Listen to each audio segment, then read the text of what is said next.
নিয়ন্ত্রণে আনা যাচ্ছে না সাগর পাড়ি দিয়ে ইউরোপ প্রবেশের ঢল। ইতালি উপকূলে নৌকা ডুবে 11 অভিবাসন প্রত্যাশীর মৃত্যু।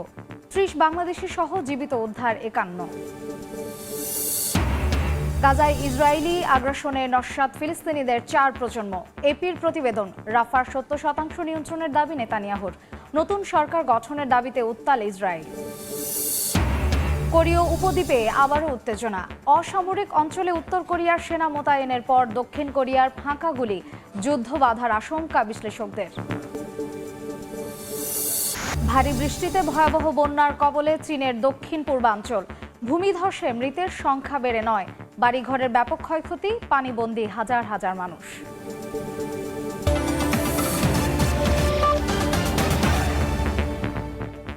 আন্তর্জাতিক সময়ের সঙ্গে আছি আমি মার্জিয়া শ্রেয়া।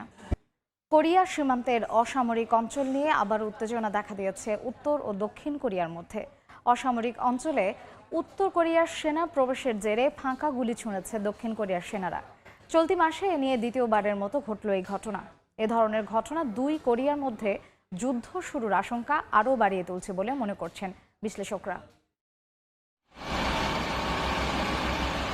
উত্তর কোরিয়ার ব্যাগ ভর্তি ময়লা পাঠানোর পরপরই সীমান্তে স্পিকার দিয়ে উচ্চ শব্দে প্রোপাগান্ডা চালায় দক্ষিণ কোরিয়া। এর রেশ কাটতে না কাটতেই দু দেশের উত্তেজনার আগুনে নতুন করে ঘি ঢালল পিয়ংইয়ংয়ের সেনারা।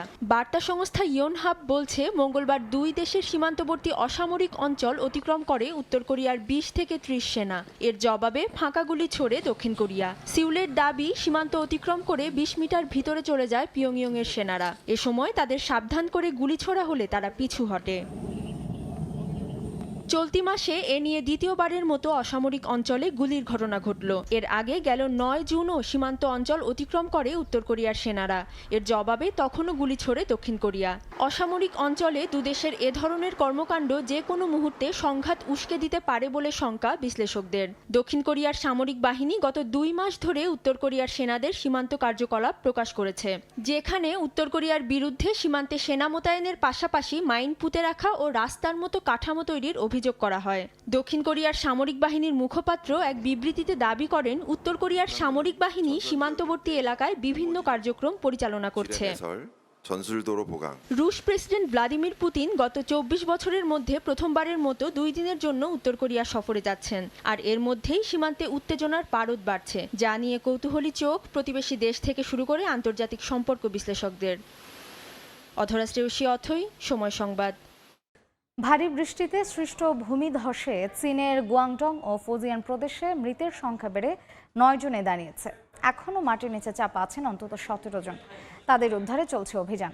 এদিকে টানা বৃষ্টিতে তলিয়ে গেছে দেশটির দক্ষিণ পূর্বাঞ্চল। ক্ষতিগ্রস্ত হয়েছে রাস্তাঘাট, বাড়িঘর। বন্যার পানির স্রোতে সেতু ধসে পড়ার ঘটনাও ঘটেছে। পানিবন্দী হয়ে পড়েছেন বহু মানুষ। বিভিন্ন অঞ্চলে বন্যা সতর্কতা জারি করেছে দেশটির আবহাওয়া দফতর। বন্যার পানির চাপ সইতে না পেরে মুহূর্তেই ভেঙে পড়ল সেতু। টানা ভারী বৃষ্টির কারণে সৃষ্ট ভয়াবহ বন্যায় সোমবার চীনের গুয়াংডং প্রদেশে এভাবেই ভেঙে পড়ে সেতুটি।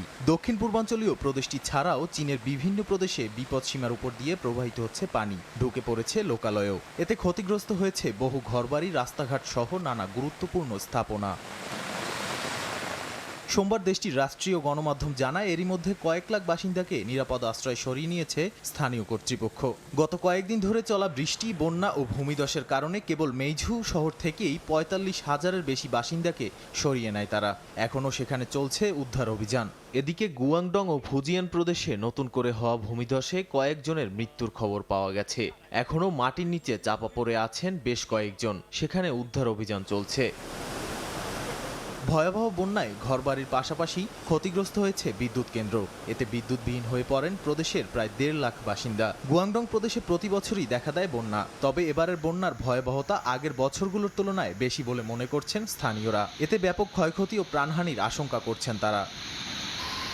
নাদিম মারজান, সময় সংবাদ। কানাডার টরন্টোয় একটি অফিসে গোলাগুলির ঘটনায় 3 জন নিহত হয়েছেন। স্থানীয় সময় সোমবার বিকাল 3:30 নাগাদ টরন্টোর নর্থ ইয়র্ক এলাকার একটি ভবনে এ ঘটনা ঘটে।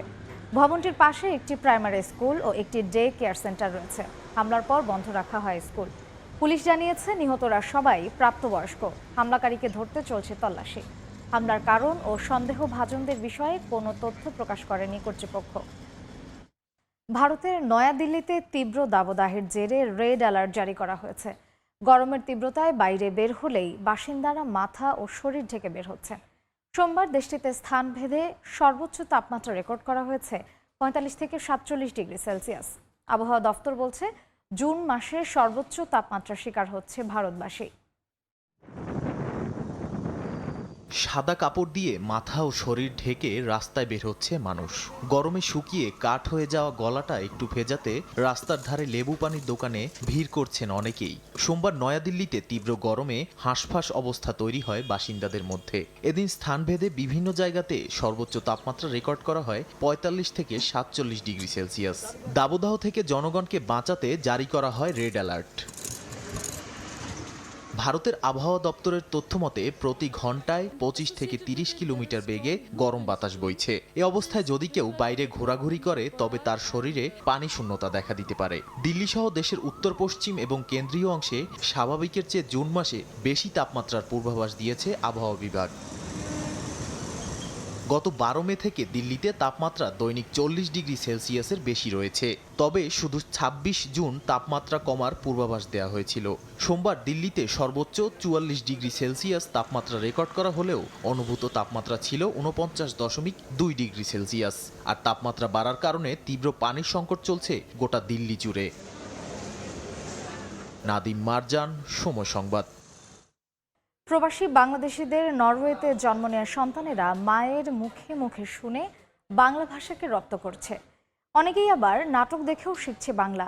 আবার স্থানীয় কর্তৃপক্ষ শিশুদের মাতৃভাষা শেখাতে উৎসাহিত করে প্রবাসীদের। নরওয়ে থেকে জাহাঙ্গীর আকাশের রিপোর্টে বিস্তারিত। নরওয়েজিয়ান সংস্কৃতিতে বেড়ে ওঠা এই শিশুরা বাংলা বলতে পারে বেশ সুন্দর করে। এরা সবাই এই দেশের কিন্ডারগার্টেন কিংবা স্কুলে যায়। ওরা সবাই বাংলায় কথা বলে।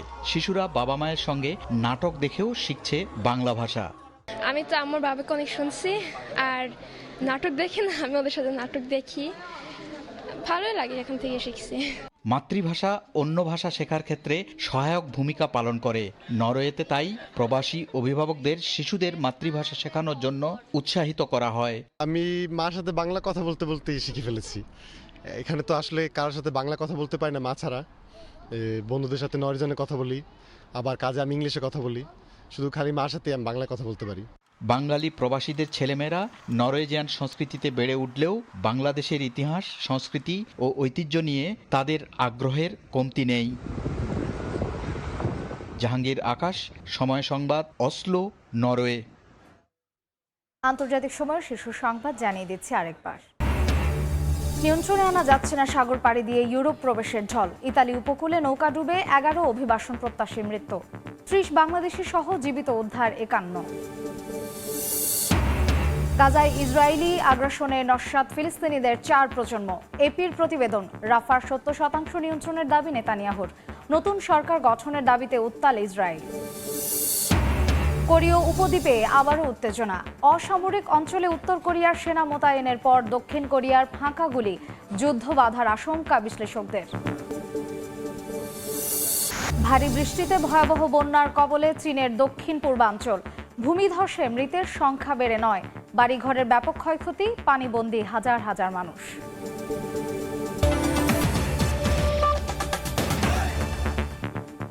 এই ছিল আন্তর্জাতিক সময়।